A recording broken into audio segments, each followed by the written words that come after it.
Salut à tous, on se retrouve pour l'épisode 2331 du Zap Image. On commence aujourd'hui en ce jeudi 18 mai avec la Ligue des Champions. On revient tout d'abord sur cette rencontre hier entre l'équipe de City et l'équipe du Real Madrid, demi-finale retour. Un petit rappel au match, il y a eu un partout.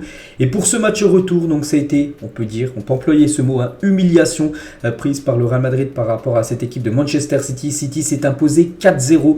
Donc Bernardo Silva, énorme match, doublé pour lui. Alvarez, buteur en fin de match et un but contre son camp de Militao, et du coup ça fait un score sévère de 4-0. Donc après c'est totalement logique et mérité bien sûr, vu que le Real n'a pratiquement pas existé hier. Lors de cette rencontre, City était tout simplement trop fort. Quand City joue comme ça, c'est quasiment impossible de les battre.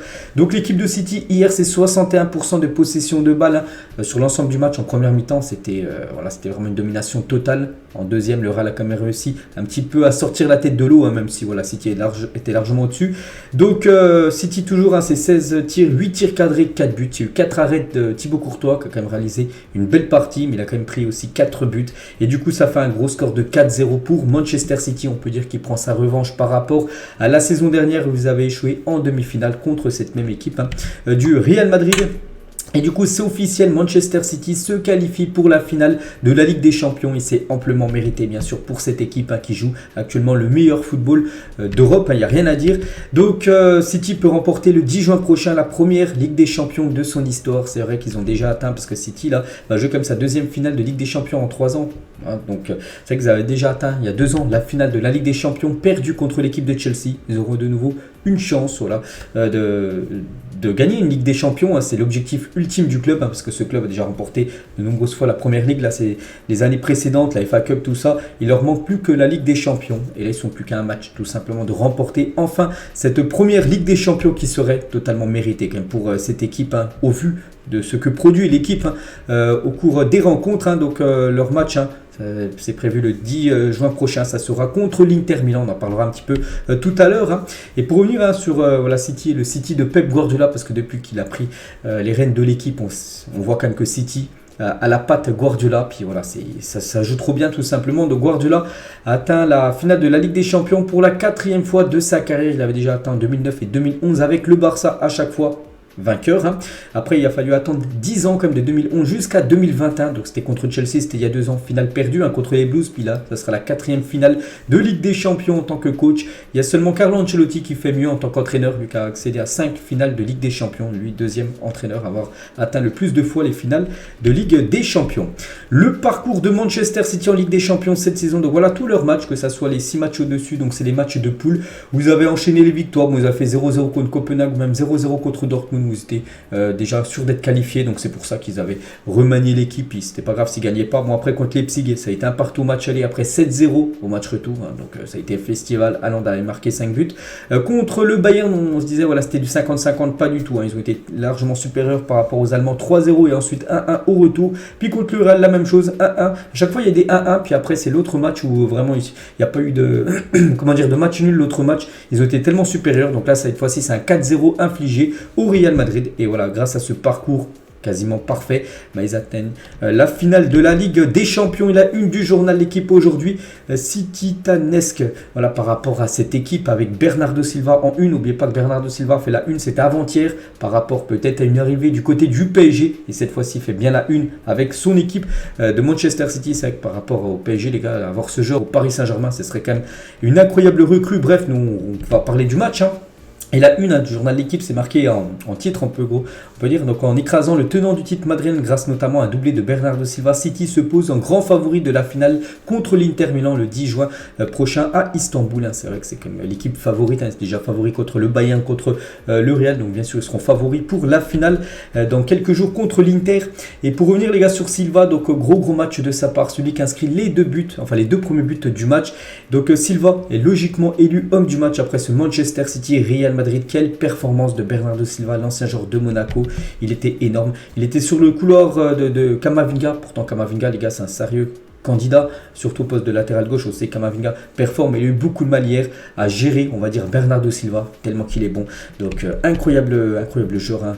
Je sais même pas, on peut pas le mettre sous côté parce que voilà, quand on parle de lui, on sait que bien sûr, tous ceux qui connaissent un peu le foot savent bien sûr le talent immense du joueur portugais.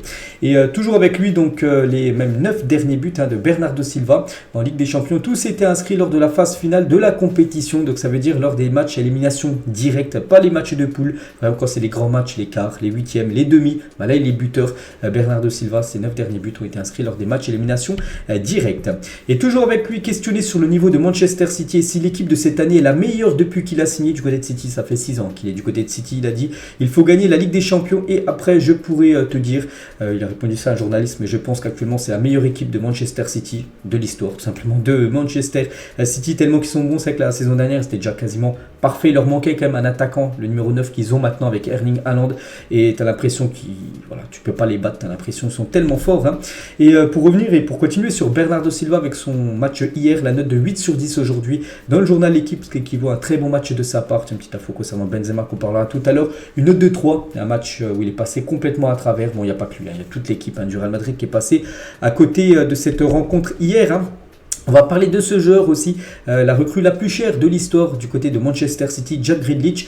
Lorsque nous sommes tous ensemble et que nous jouons, surtout ici, nous nous sentons invincibles. Hein, voilà ce qu'il a pu dire. Et une belle partie aussi de Grealish. C'est vrai qu'avant, les gars, lors de son arrivée, il avait beaucoup de mal. Il était un remplaçant. Il y avait, Riyad Mahrez devant lui. Il y avait Phil Foden. Et depuis quelques semaines, voire quelques mois, il a cette place de titulaire. Et maintenant, voilà, quand c'est les gros matchs, on a pu voir lors du match aller, lors du match retour, il est titulaire, Jack Grealish. Puis là, vraiment, on peut voir que c'est un top player.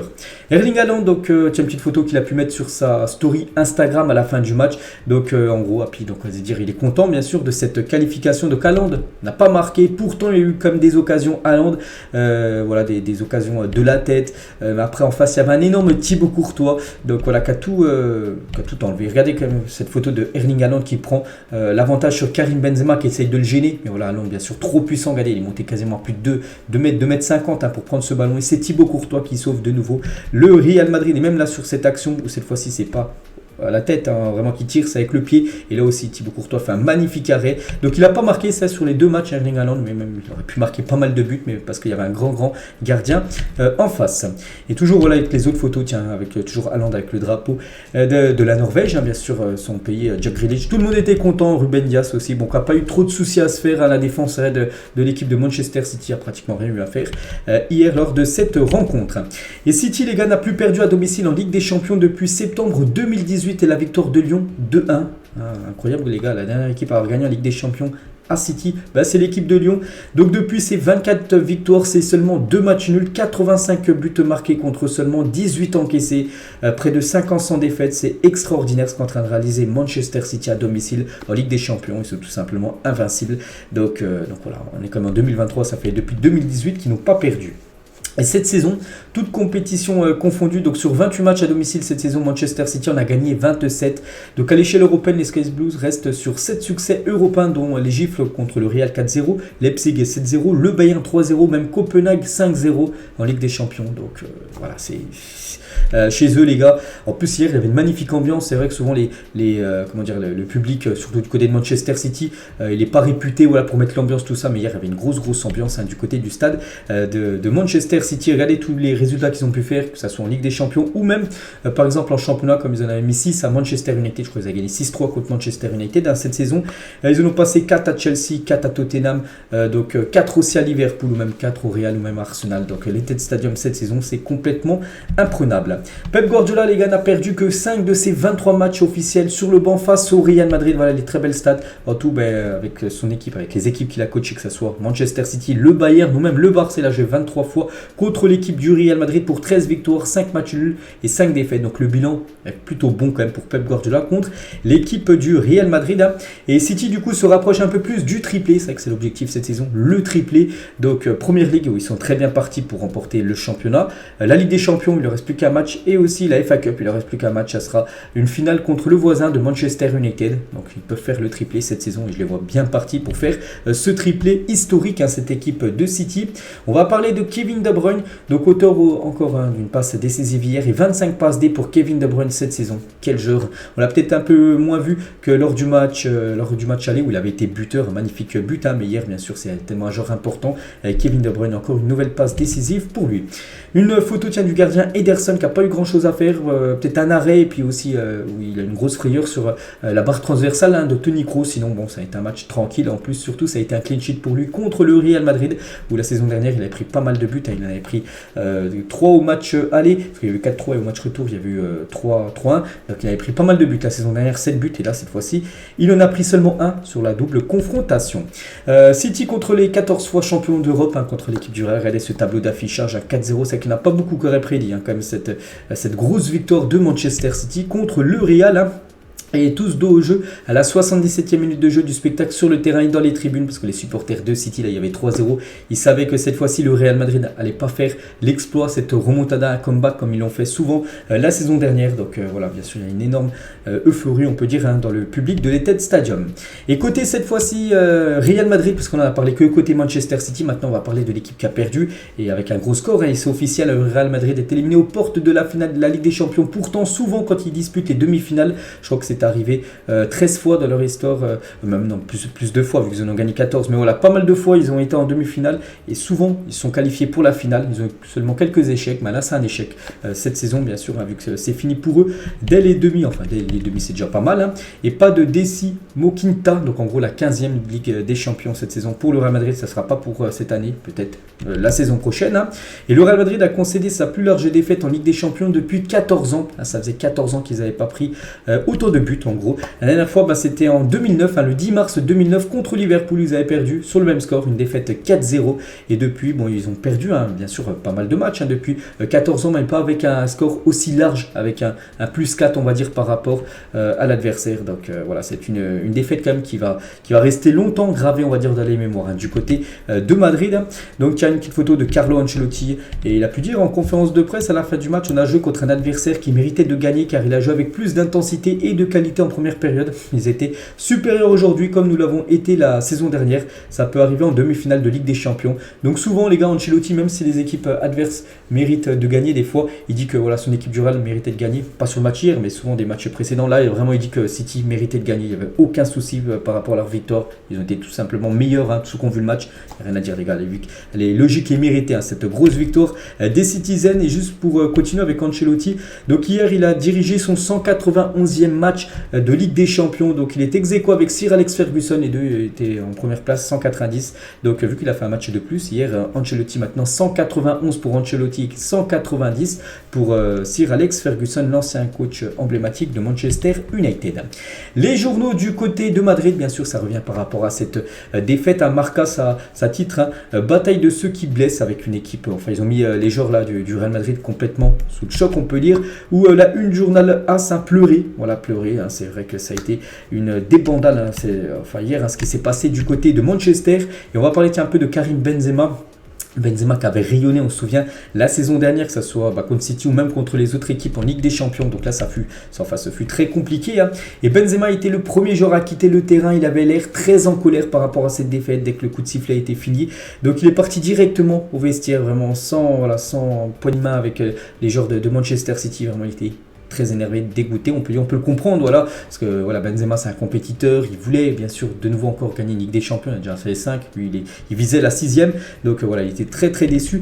Karim, il a été invité à parler aux médias, donc vous savez, normalement des fois il y a des conférences de presse où de temps en temps les joueurs ils passent devant les médias, ils peuvent répondre à quelques questions, donc il a refusé. Benzema, c'est pour ça qu'il n'y aura pas d'annonce ou de déclaration de Karim Benzema, parce qu'en gros il a voulu répondre à aucune interview de journaliste à la fin du match. Et regardez sur les Twitter du Real Madrid, donc le cycle a définitivement pris fin ce soir pour Benzema, Kroos et Modric, ces trois joueurs emblématiques du côté du Real, et peut-être fin de cycle pour ces trois-là. Donc merci pour ces années incroyables, merci d'avoir honoré ce maillot du Real, vous avez fait ce que personne n'a fait dans ce siècle. C'est vrai, peut-être qu'il va falloir passer le flambeau à d'autres joueurs, une nouvelle génération du côté du Real. C'est que ces trois-là ont tout raflé, ces trois légendes totales du côté du Real, mais on a pu voir hier qu'ils ont été très limités, comme donc tout le reste de l'équipe. Mais voilà, ces trois-là vraiment sont passés complètement à côté du match hier. Le City de Guardiola est en train d'asphyxier le Real Madrid. Regardez, c'était au bout de, je sais pas, 20-30 minutes de jeu, pour vous dire que le Real avait beaucoup de mal à exister. Donc voilà, seulement 21% de possession de balle pour le Real Madrid. Je crois que c'est du jamais vu dans l'histoire du Real Madrid après 30 minutes d'une rencontre. 0 partout, alors que City était déjà eu à plus de 9 tirs au but. C'est énorme, la grosse pression qu'ils ont mis sur l'équipe du Real. C'est pour ça qu'ils ont logiquement inscrit 2 buts en première période, cette équipe de City. Et le Real Madrid, les gars, n'a effectué que 3 passes dans le camp de Manchester City en 25 minutes. C'est fou. Donc regardez les 3 points bleus tout en haut à gauche. En gros, c'est les seules passes. Des passes, c'est même pas, je sais pas, des trucs réussis. Non, c'est pas des tirs. Non, c'est juste des passes, les gars. Ils ont réussi seulement 3 passes en 25 minutes dans le camp de Manchester City. Donc voilà, ça a été compliqué. On peut dire même très compliqué pour le Real. On va parler de Courtois qui a touché plus de ballons 17 que tout autre joueur du Real Madrid durant les 20 premières minutes de jeu. Là, comme je l'ai dit, vu que c'était un attaque-défense dans la surface de réparation du Real Madrid, c'est Thibaut Courtois qui a touché le plus de ballons côté Real Madrid dans les 20 premières minutes du match. Et à noter, les gars, que Thibaut Courtois, d'après le journal Marca, a joué hier le match, a quand même blessé. Il était blessé, bon, je sais pas où, mais il était blessé. Il a joué, bon, il a fait quand même un énorme match parce que le score, c'est vrai qu'il a pris quand même 4 buts hier, mais le score a pu monter, je sais pas, 6-7, tellement qu'ils ont eu d'énormes occasions à cette équipe de Manchester City. Et Courtois, il a dit, ils nous ont mis beaucoup de pression, ils nous ont pas laissé sortir le ballon, on n'a pas réussi à jouer notre jeu, créer des espaces. Le premier but nous a fait payer le fait de ne pas être bien entré dans le match. Donc voilà ce qu'a pu dire, bien sûr, Thibaut Courtois. Luka Modric, il a dit, Ancelotti mérite de rester entraîneur du Real Madrid la saison prochaine. Donc là, il parle de son coach. Voilà, il dit que même si c'est une défaite, il n'espère pas que qu'Ancelotti soit viré par rapport à cette défaite. Bon, je pense pas, on en saura là un petit peu plus dans les prochains jours. Toni Kroos, il a dit, nous avons mérité de perdre aujourd'hui. C'est vrai que tout le monde l'a vu, de toute façon, que le Real n'était pas à la hauteur de cette équipe de City hier. On va parler du gros match de Kyle Walker hier soir contre Vini Junior lors du match aller. Vini avait pris l'ascendant sur Kyle Walker. Et hier, c'est vraiment l'Anglais qui a été bien meilleur que le Brésilien. Donc, c'est vrai que Walker a complètement effacé Vini Junior, on l'a pratiquement pas vu hier. Vini Junior qui a eu beaucoup de mal à exister sur cette pelouse de l'Etihad Stadium où il avait été buteur la saison dernière pour la demi-finale aller. Et mieux ce soir, Vini met fin à une série de 11 matchs consécutifs en étant décisif en tant que titulaire en Champions League. Donc voilà, en gros, tous les derniers matchs, à chaque fois, un but, même des fois doublé, une passe des contre Liverpool, des fois une passe des dans les matchs. Et du coup, cette magnifique série pour lui s'arrête vu qu'il n'a ni marqué ni été buteur. De toute façon, il n'y a pas eu de but inscrit par l'équipe du Real Madrid. On va parler de ce jeune joueur, vous dites c'est qui? Donc il a été buteur hier lors du match. Mais bon, s'il a été buteur, c'est-à-dire que c'est un joueur de Manchester City. C'est Alvarez, l'attaquant argentin plutôt. Donc n'oubliez pas qu'à l'époque, il était dans le centre de formation du Real Madrid. Et hier, il a été buteur contre l'équipe du Real Madrid, le jeune Alvarez. Et on peut voir qu'il lui a fallu seulement 1 minute pour marquer son but, alors que Haaland, qui a joué 90 minutes de jeu, il est sorti dans le temps additionnel, Haaland. Donc il n'a pas marqué Haaland. Et c'est vrai qu'Alvarez est rentré 1 minute après, il a été buteur. C'est fou. Cette info. La déception de Guti sur le plateau de El Chiringuito TV. Voilà, c'est cette émission que je vous parle de temps en temps, El Chiringuito TV. Donc bien sûr, vous regardez le match en direct, on peut voir Guti, légende du côté du Real, il était sous le choc par rapport à cette grosse défaite que subissait son ancien club. Du coup, la finale, je l'ai dit tout à l'heure, les gars, City contre l'Inter, prévue le 10 juin prochain. On est le 18, donc dans à peu près, on va dire une vingtaine de jours. Donc, gros match, ça sera du côté de Istanbul. Et l'Inter et City s'affronteront pour la première fois de leur histoire. C'est vrai qu'il n'y a jamais eu de Manchester City, Inter Milan, en Ligue des Champions. Donc, voilà, ça sera la première fois qu'ils vont se rencontrer. En plus, lors d'une finale de Ligue des Champions. Donc, ça sera soit la 4e Ligue des Champions pour l'Inter, qui a déjà remporté 3 fois la LDC, ou soit la première Ligue des Champions remportée par Manchester City. Si bien sûr City remporte la compétition. Regardez du coup les deux hommes du match, on va dire lors de cette semaine de Ligue des Champions. Donc Silva et Lautaro Martinez, et ils figurent bien sûr parmi les 4 joueurs nommés pour être élus meilleurs joueurs de cette semaine en Ligue des Champions. Donc il y a Çalhanoğlu, Lautaro, Bernardo et Rodri. Donc je pense celui qui mérite le plus, ça sera, et ça sera sûr que c'est lui, Bernardo Silva. Et qui de Lautaro Martinez ou Julián Alvarez réalisera le doublé Coupe du Monde Ligue des Champions? C'est vrai qu'il y en a, et ça deviendra le 10e joueur, un des deux, à avoir remporté dans sa carrière, on peut dire, une Ligue des Champions et une Coupe du Monde au cours de la même saison. Ça sera soit Martinez avec l'Inter, soit Alvarez avec l'équipe de Manchester City. Et un petit pronostic par rapport à cette finale, bon, qui n'est pas maintenant, je dis c'est à peu près dans 20 jours, mais voilà, il y a déjà eu 7000 votants sur le Twitter BFootball et la plupart, dont moi, voilà, 78% bien sûr, ont mis Manchester City, favori pour la finale. C'est vrai qu'au vu de ce qu'a montré City, même si l'Inter aussi fait une forte impression contre l'équipe de Milan, voilà, là sur cette affiche, je vois totalement bien sûr City remporter cette LDC. Voilà ce qu'elle va dire bien sûr sur la Ligue des Champions. Le programme du jour, donc ce soir il y a un match de Première Ligue à Newcastle-Brighton. Voilà, un petit match en retard, mais il y a aussi encore de la Coupe d'Europe et on va parler de l'Europa League, de l'Europa Conference League avec ces 4 affiches. Donc tout d'abord l'Europa League, Séville contre la Juventus au match aller 1 partout et Leverkusen contre l'AS Roma au match aller. L'AS Roma s'est imposé 1-0, donc cette fois-ci ça Leverkusen, donc tout reste jouable. Voilà, on ne connaît pas, peut-être Séville de nouveau ira en finale d'Europa League, on sait que c'est leur compète, ils l'ont déjà remporté pas mal de fois. Donc voilà, verdict ce soir aux alentours des 23h30, il y a prolongation ou penalty pour savoir vraiment quelles seront les deux équipes qui s'affronteront en finale. Donc les équipes les plus en forme, c'est bien la Juve et Séville. Voilà, par rapport aux 5 derniers matchs qu'ont disputé bien sûr ces 4 équipes, on peut voir leur état de forme. Le tableau final voilà, de cette Europa League. Un petit coup d'œil à des classements des meilleurs buteurs. Donc actuellement c'est Marcus Rashford et Boniface, l'attaquant de Union Saint-Gilloise, donc qui n'est plus qualifié. Les deux sont à 6 buts. Jiménez, un joueur du Feyenoord, est à 5 buts inscrits cette saison en Europa League. Et du côté de l'Europa Conference League, donc là aussi c'est les demi-finales retour. Donc Bâle contre la Fiorentina. N'oubliez pas que Bâle s'est imposé 2-1 à la Fiorentina lors du match aller. Cette fois-ci c'est le match retour, c'est en Suisse. Et Hazel Alkmaar qui s'est incliné 2-1 contre West Ham reçoit ce soir l'équipe de West Ham. Ils peuvent bien sûr gagner le match parce que l'AZ Alkmaar est très très bon à domicile. Donc sur leurs 25 derniers matchs en Coupe d'Europe, peu importe la compétition, bon, je joue très peu la Ligue des Champions, même quasiment jamais, mais voilà, que ce soit l'Europa League ou même l'Europa Conference League, donc il reste sur aucune défaite, 10 et 7 victoires, 8 matchs nuls, aucune défaite. Donc voilà, bien sûr l'équipe de West Ham est avertie. Donc voilà, bien sûr ce tableau final de cette Europa Conference League, les équipes les plus en forme de cette Coupe d'Europe. Les meilleurs buteurs c'est toujours Cabral, l'attaquant de la Fiorentina avec 7 buts devant Jovic, Antonius 6 buts, ou même 6 Perse, ou même Amdoni, parce que les autres tous à 6 buts. Et le classement des meilleurs passeurs de cette compétition, donc c'est Christian Kouamé, le joueur ivoirien qui est à 5 passes décisives cette saison en Europa Conference League. Voilà ce qu'elle va dire sur la Coupe d'Europe avec les matchs de ce soir. On va continuer avec les autres infos parce que bien sûr il n'y a pas que de la Coupe d'Europe actuellement. On va parler de Galtier, serait pisté par Naples en cas de départ de Spalletti. On sait que Galtier, enfin on se doute voilà, qu'il va être viré en fin de saison. Et du coup du côté de Naples, si Spalletti venait à être peut-être pas licencié parce qu'il vient de remporter le championnat, mais peut-être qu'il pourrait tenter une autre aventure, on ne sait pas. Voilà, s'il venait à changer de club, Spalletti, Naples penserait tout simplement à Christophe Galtier pour le remplacer. Toujours avec un coach officiel ça, donc Stéphane Moulin va quitter Caen à la fin de la saison. Ça faisait 2 ans qu'il était le coach de cette équipe de Caen et l'ancien coach de Angers prendra un nouveau club la saison prochaine. On va parler toujours d'un coach. Xabi Alonso a indiqué qu'il allait rester au Bayer Leverkusen. Il a dit oui, je vais rester au Bayer Leverkusen, je suis très heureux dans ce club et avec cette équipe. Voilà, tout est dit. Même si élimination ce soir de Leverkusen, il restera une saison de plus du côté de ce club allemand.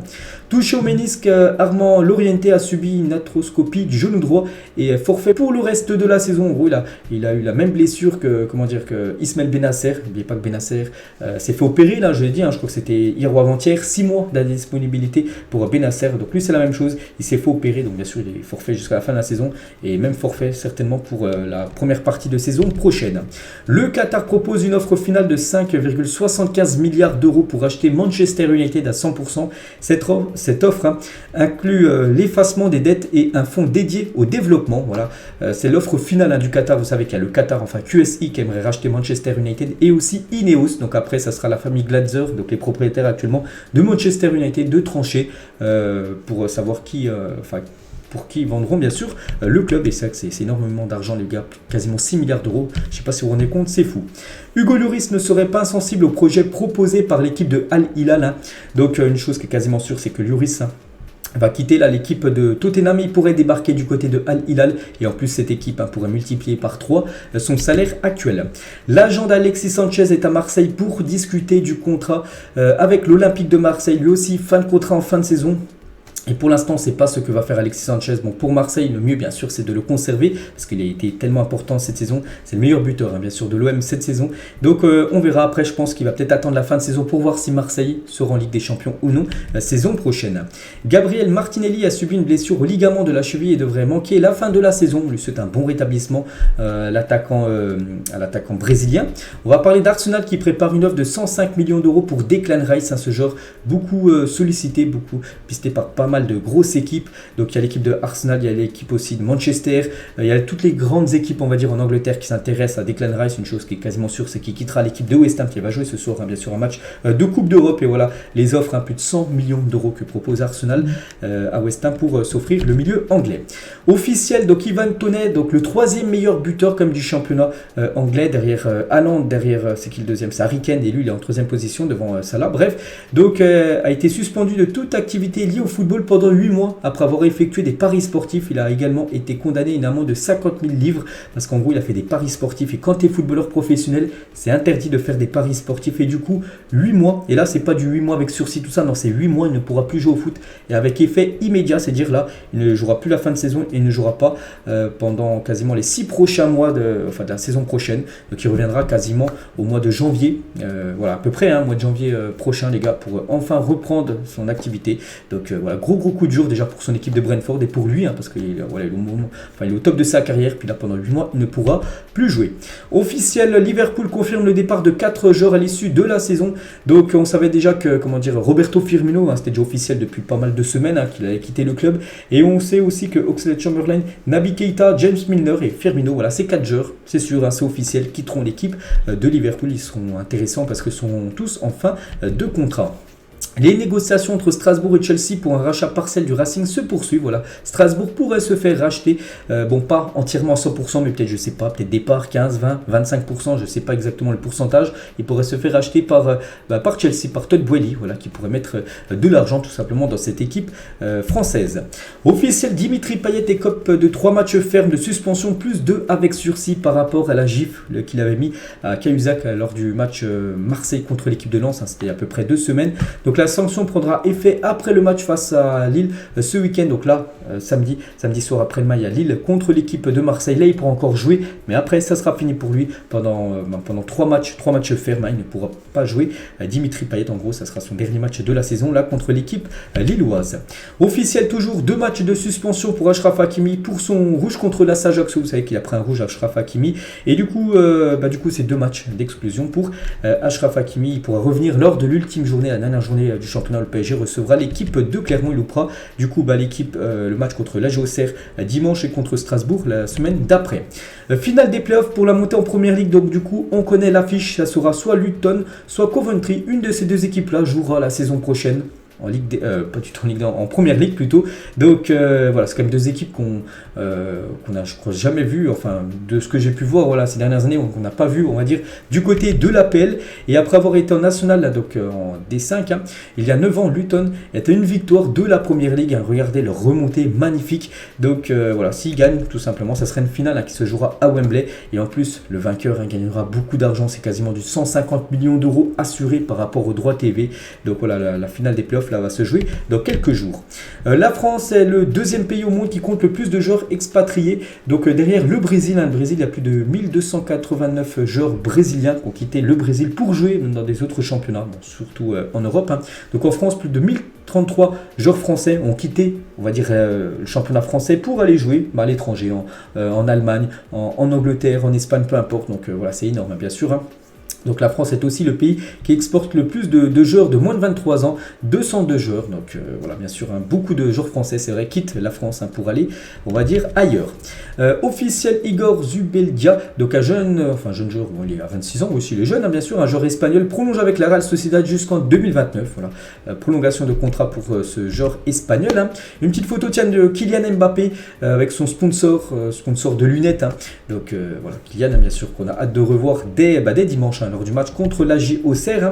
On va parler de l'Inter avec la Ligue des Champions, vous savez que c'est en finale et c'est comme le jackpot, vous savez que la Ligue des Champions, c'est pour ça que les équipes veulent aller loin parce que tu gagnes beaucoup d'argent et l'Inter touchera au moins, c'est au moins, ils peuvent toucher encore plus, bien sûr s'ils gagnent la Ligue des Champions, au moins 102 millions d'euros pour son parcours en Ligue des Champions. Bien sûr, c'est une poule aux œufs d'or tout simplement, la Champions League. Le jeune Lamine Yamal devrait choisir le Maroc. Le jeune crack âgé de 15 ans qui a déjà figuré dans le groupe pro du Barça cette saison aurait donné via son père son accord pour défendre les couleurs des Lions de l'Atlas, donc la sélection marocaine. Donc la Guinée équatoriale, mais surtout l'Espagne, espère toujours convaincre le joueur du Barça. Donc n'oubliez pas que depuis hier, c'est l'Euro U17 qui a commencé et l'Espagne joue et il joue avec la sélection espagnole, mais il aurait choisi de représenter dans le futur la sélection marocaine. Lamine Yamal, c'est qu'il peut jouer avec soit le Maroc, soit avec la Guinée ou soit l'Espagne. Donc on verra. Voilà, ça sera quoi son futur pays où il défendra pour le reste de sa carrière. Sur la billetterie du FC Nantes, donc en gros il y a des supporters compris des places et ça fait Kita Out, donc le propriétaire bien sûr de cette équipe de Nantes. En gros les supporters demandent sa démission. Luis Figo sur le Ballon d'Or: je ne choisirai pas Messi car il n'est plus engagé en Ligue des Champions et cette compétition a beaucoup d'impact pour les gens qui votent. Je choisirai peut-être davantage Haaland, il est toujours dans la compétition et il fait une saison fantastique, voilà ce que dit Luis Figo. Après c'est vrai qu'il ne faut pas oublier que c'est quand même une saison de Coupe du Monde et la Coupe du Monde va aussi compter énormément pour l'attribution du Ballon d'Or. C'est qu'Haaland pour moi mérite, mais vu que Messi les gars a gagné la Coupe du Monde, en plus il a terminé meilleur joueur du tournoi, de la Coupe du Monde, donc ça va se jouer certainement entre les deux, c'est sûr. Mais après voilà, si City remporte la Ligue des Champions, Haaland doit-il remporter le Ballon d'Or? Donc je pense que moi oui. Après les votants peut-être ne sont pas du même avis que moi. Moi je mettrais bien Haaland en première position si bien sûr City fait le triplé, je l'ai dit, avec le championnat, il fait déjà une saison historique, s'il gagne la Ligue des Champions plus la FA Cup, je pense que Haaland mérite, même si c'est une année de Coupe du Monde, et je mettrai Messi en deuxième position. On verra, n'oubliez pas que la cérémonie du Ballon d'Or est prévue au mois d'octobre prochain. Donc voilà les gars ce qu'il y avait à dire aujourd'hui. J'espère que ça vous a plu. On se retrouve demain pour le prochain numéro. Bonne journée à vous et à demain.